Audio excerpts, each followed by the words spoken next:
sama kita balik lagi sama host kesayangan kalian, aku Putri Andriana dan aku Ayu Rahmawati. tentunya hanya di Items Informasi ke teman-teman milenial. Gak berasa udah di segmen 3 ya. Betul banget, tadi kita udah bahas tentang batik Solo. Buat oleh-oleh bisa. Makanan dari Solo. Udah. Jadi oleh-oleh juga bisa sih. Tradisi unik Solo juga tadi kita udah bahas loh. Iya, bener banget. Nah, ini yang terakhir nih ya. Biar kalian gak bingung, kita akan bahas soal wisata Solo. Jadi kalau kalian kesana udah tahu destinasinya tuh mau kemana aja. Bener gitu. banget, karena Solo ini juga terkenal banget sama berbagai macam tempat wisata yang seru-seru banget. Setuju. Nah, mungkin aku langsung mulai aja kali ya. Yang pertama adalah The Heritage Palace. Jadi menurut ceritanya ini The Heritage Palace ini merupakan salah satu wahana wisata yang tergolong masih lumayan baru ya kalau di Solo sendiri. Jadi tepatnya buka nih di pertengahan tahun 2018. Baru ya. Belum terlalu lama. Dan tempat ini awalnya merupakan pabrik gula peninggalan Belanda hasil dari sistem tanam culture Stetsel dari tahun 1892 yang direvitalisasi menjadi tempat wisata keluarga. Dari pabrik gula jadi tempat wisata keluarga. Iya, keren ya. Nah, tapi ngomong-ngomong soal pabrik gula nih, destinasi wisata yang kedua juga masih berhubungan juga sama pabrik gula. Ini namanya The Colomadu. Jadi ini itu adalah bangunan bekas pabrik gula warisan Hindia Belanda yang saat ini juga dijadikan sebagai tempat wisata.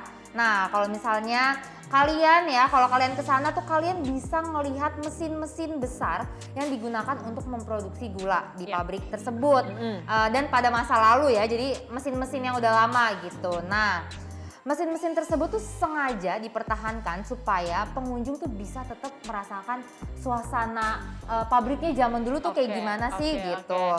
Nah, tidak hanya berfungsi sebagai museum interaktif yang edukatif tentang sejarah perkebunan gula. Nah, di The Colomadu itu kalian juga bisa nemuin berbagai spot foto-foto yang keren.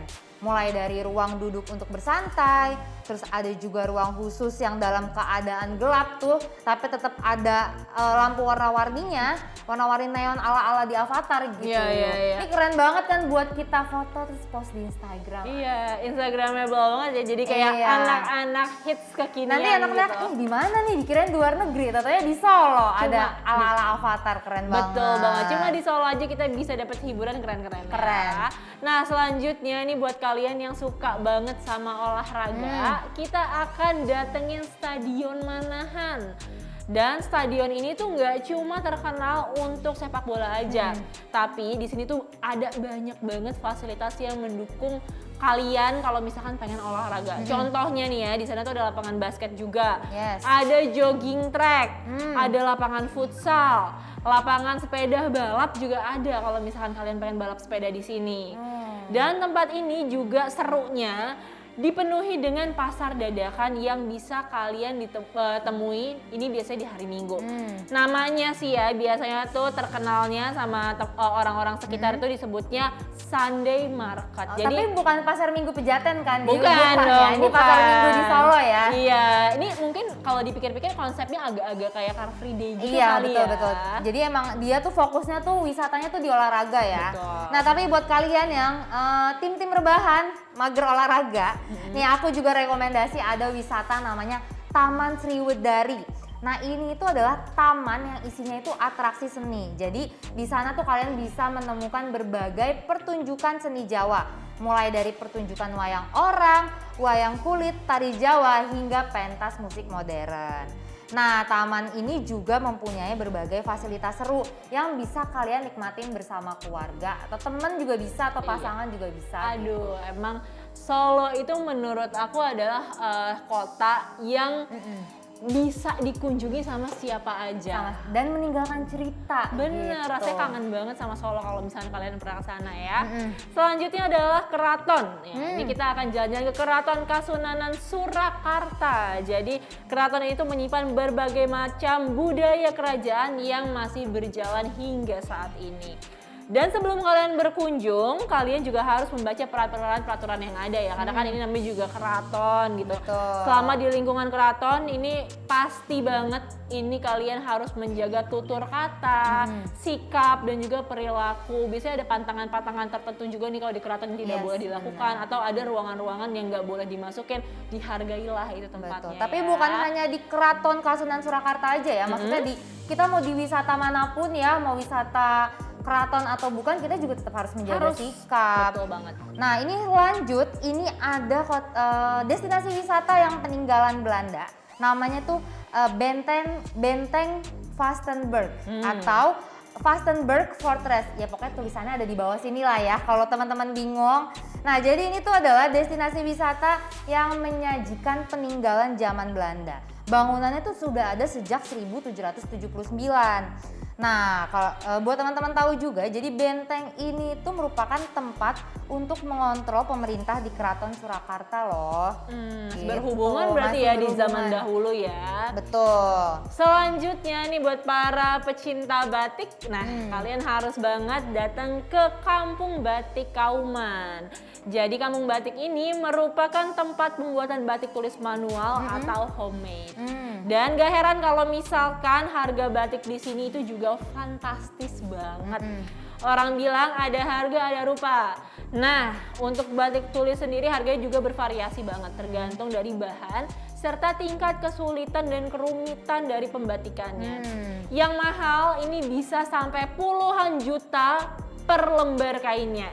Dan tidak hanya warga lokal, warga mancanegara pun bisa berkunjung ke sini biasanya. Nah, mungkin yang dijual di sini itu adalah originalitas si batik tersebut karena batik langsung dibuat kan batik tulis gitu. Tapi kalau ngomongin batik homemade itu memang menurut aku kalau harganya fantastis itu wajar karena kan pembuatannya juga pelan-pelan berhari-hari, motifnya juga dan gak ada yang sama beda satu dengan yang lainnya. Benar banget. Nah, terus ini ada namanya Monumen Pers Nasional. Ya, jadi ini tuh merupakan salah satu balai pertemuan yang dibangun sejak pemerintah Mangkunegara 7 yaitu pada tahun 1918 tuh. Nah, jadi awalnya tuh Monumen Pers Nasional ini memiliki nama Societeit Sasana Suka. Nah, di mana tempat ini tuh menjadi radio publik pertama yang ada di Indonesia. Nah, bahkan Monumen Pers Nasional ini menjadi salah satu cagar budaya yang dilindungi oleh Kementerian Komunikasi dan Informatika. Di sana kalian bisa menikmati berbagai barang antik, koleksi buku tentang pewartaan dan informasi terkait tokoh pers nasional gitu. Keren-keren banget ini ya. Ini lebih kalau mau kesini kalau mau belajar kayaknya ya. Iya, mau tahu sejarah tuh cocok banget kesini. Betul banget, apalagi yang lagi kuliah ya tentang pers jurnalistik tuh biasanya kesini makin banyak lagi tuh pengetahuannya ya. Nah selanjutnya nih untuk kalian yang suka mungkin teman milenial ada yang koleksi barang-barang antik. Aduh, ini harus banget datang ke sini. Ini surganya untuk kalian yaitu Museum Keris. Nah, museum ini memiliki 1001 jenis keris. Dan museum ini juga menjadikan Presiden Joko Widodo diberikan gelar Kiai Tengara sebagai ikon dari acara kirap. Pengunjung juga bisa mempelajari berbagai macam keris di sini. Jadi kalau misalkan biasanya kan ada pajangannya terus ada tulisan-tulisan penjelasannya. Itu bikin kalian juga bisa tahu ya keris-keris itu maknanya apa. Karena kalau kita lihat ya keris itu biasanya identik sama hal-hal yang mistis. Nggak selalu sebenarnya. Betul banget. Nah terus ini yang terakhir ada juga wisata namanya Tumurun Private Museum. Jadi kata Tumurun ini tuh sendiri berasal dari kata turun-temurun karena museum ini tuh museum pribadi yang didirikan oleh seseorang yang bernama Iwan Kurniawan Lukminto, di mana dia tuh mendirikan tuh sebagai bentuk penghormatan kepada mendiang sang ayahnya yang merupakan salah satu kolektor karya seni. Nah, karena di sana tuh semua koleksinya milik pribadi, jadi setiap pengunjung yang datang tuh harus diarahkan oleh petugas. Nah, salah satu karya seni yang paling mencuri perhatian adalah karya seni yang berjudul Changing Perspective, yaitu bola-bola mata raksasa berwarna merah dan hijau karya Wedar Riyadi. ini museum pribadi loh yuk. Wow, Jadi keren banget ya. koleksinya tuh koleksi pribadi gitu. Dan kalau misalkan pribadi berarti sebenarnya subjektif banget Iya. karena sesuai sama Selera. kesukaan ya Selera dari si pemilik museum itu. Tapi emang kalau misalkan kita ngomongin masalah Solo, nggak ada habis-habisnya Nggak ya akan dari ada tadi habisnya. ya. Mungkin sebenarnya destinasi wisatanya masih banyak juga. Yang alam-alam juga masih banyak Betul. juga dan adem banget Solo tuh Adem ya. banget. Kira-kira teman-teman sejauh ini ya udah ngelis mana aja sih, coba boleh cerita juga ya di Boleh komen. dong. Kalau misalnya habis nonton ini jadi tertarik ke destinasi wisata yang mana gitu. Siapa tahu kita bisa ketemu di sana. Iya dong, bener banget.